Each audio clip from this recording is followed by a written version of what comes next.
These are some of the oldest digital image files that I have access to that have sentimental value to me. They're photos from 2011. One of them is me at 10 years old, and another one is of my old dog Buddy, who I got just a couple years prior when I was 8 or 9 years old.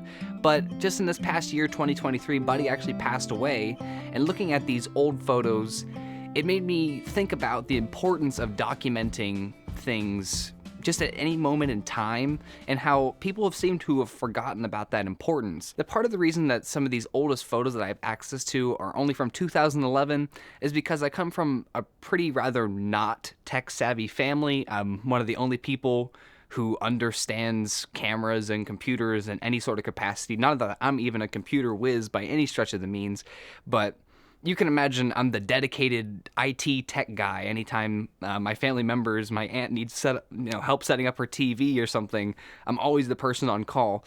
But because of that, my family was not very savvy with keeping track of image and photo files whenever I was a kid, or just at any point in time. It seems once they transferred from film to digital, they kind of lost all that organization. Back in the day, on the whole, people used to take documenting things much more seriously. Photography was sort of a ritual. If you're going on vacation, you would get a couple rolls of film and you'd take photos on your film camera, you'd develop them, get together as a family, look at your photos, show other people what your trip was like. Nowadays, photography is so immediately accessible and so synonymous with everyday life because of social media. I feel like it's lost a lot of its importance. People, they take a couple phone photos on their vacation, they post it to their Instagram feed, they get a couple likes to get their little dopamine boost, and then they never, ever, ever, ever look back at those photos again. It seems that, photography isn't actually special anymore. It doesn't really mean anything to people. And people used to actually organize their photos. They would take photos, and because it was an actual process and they had to invest some time and effort into it, instead of just pressing a button on their phone that automatically does everything for them and keeps them in an app, people used to, put their photos in shoeboxes, or they would make photo albums and organize them and keep all the keepers, and they'd keep everything because they didn't want to throw out photos. But it was just a completely different way of interacting with photography back in the day. Because of the big switch from film to digital, there's been a huge reset in terms of how to organize your photos and videos, and because they're immediately accessible, I think people just don't put as much thought into it because it doesn't take as much thought to actually take photos and videos anymore. So people just assume it'll exist forever on an image card on their camera, not thinking that they're ever, going to potentially lose that image card. Or people, with phones more aptly and more modernly, they just assume that their photos are going to exist in their Photos app forever, or they're going to exist in the cloud forever. And let's just have a thought experiment here. This is most likely not going to happen, but let's just say Apple or Google or both one day don't exist. What do you think happens to all of your photos that exists in their imaging cloud? They don't exist either. You need to take keeping your own photos and images and things that are important to you, trips of, family vacations, photos of your kids and your family and events and stuff like that. If that's important to you and you want to be able to keep that forever, you need to take into your own hands, putting those photos on a hard drive and keeping track of them, backing them up to multiple hard drives.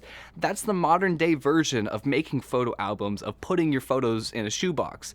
People don't do that anymore for whatever reason. You should take keeping your digital files seriously. Just because you can't physically hold on to your digital photo file doesn't make it any less real or any less important. It's just as important as a physical image was back in the 90s. And by all means, people should also be printing their photos more often. There's still really cheap photo services at Walmart, and you're not going to get the best quality in the world, but you have a physical representation of your photo. And I think a lot of people, especially younger generations, people my age, are almost never ever printing photos anymore. And that's another thing I'd love to see come back into fashion, because that's another form of documenting things around you seriously and putting them into a physical form. Because like I said, digital image files don't really feel real to people because they're not tactile. So I think making prints with your photos is actually a really important thing to do. But anyway, back to the beginning of the video, looking at these photos of Buddy years and years ago in 2011, more than a decade ago,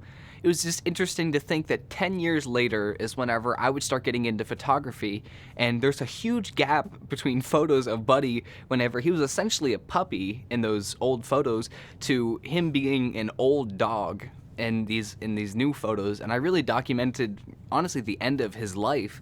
And I took so many photos as I learned about photography and tested out lenses and tested out cameras.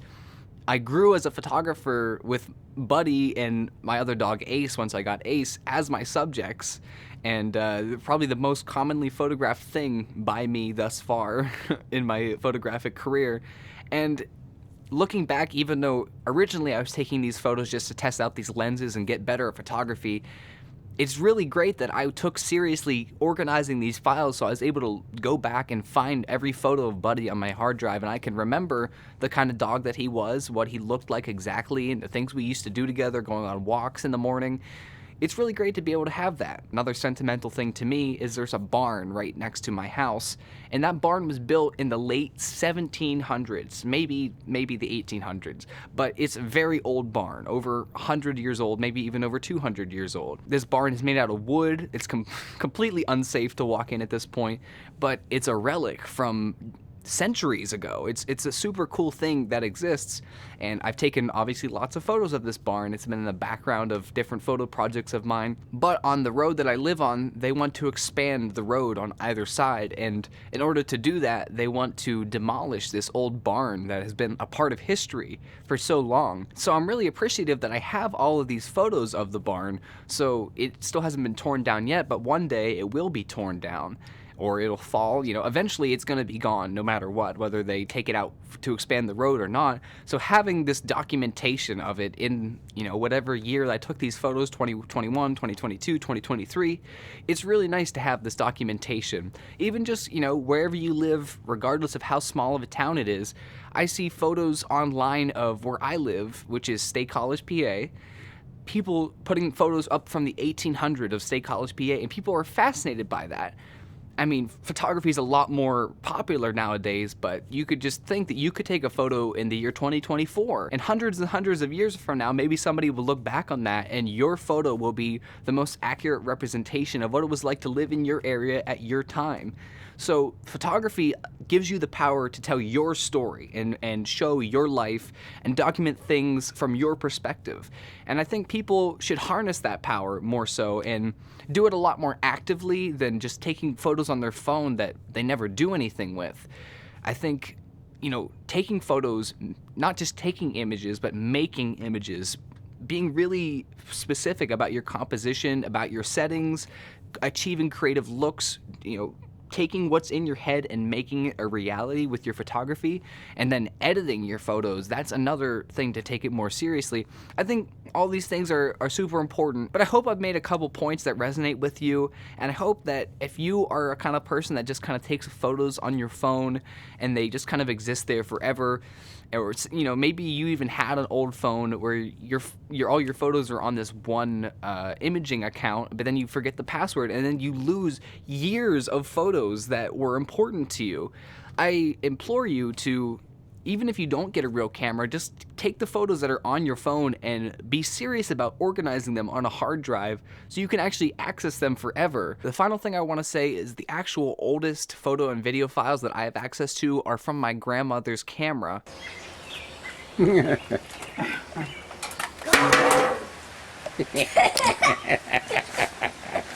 here and look at it, Matthew. Hurry up. Looks like it has eyes. Looks like it has eyes. Isn't it though? Isn't that pretty cool? Think that's cool, do you? How old are you right now? 7. 7 years old. On his first turkey hunt. Happy birthday, dear Matthew. Happy birthday to you. Okay, blow him out, buddy. And my grandmother actually passed away a couple years ago, which was a really hard loss for me. But whenever she passed away, because I'm so into cameras, obviously, if you've seen any video on this channel, my family gave me her old video camera, and I found photos and videos on there dating back to 2005. And anywhere from between 2005 and 2008. And there are photos and videos on there of me as a young child, as like literally a 7-year-old on birthdays, celebrating different events, just hanging out with my grandma. I actually made a found footage short film of this footage I found on my grandmother's camera that had to do with me. It's called Matthew, so you can check that out if you want. Yeah, I think it's really important to keep track of these things. I would have never even had the chance to look at these videos of me as a kid and photos of me as a kid if I didn't just so happen to be given that camera with that SD card in it. And yeah, I just think if your family is not as tech savvy and doesn't really understand the importance of documenting things so much, but you do, take it upon yourself to document family events, to document birthdays, to document Christmas, take the family photo at Thanksgiving. This stuff is important. I hope you enjoyed this video. Leave a like if you enjoyed, leave a comment down below, and take documenting with photography seriously. All right, guys, I'll see you in the next one. Peace.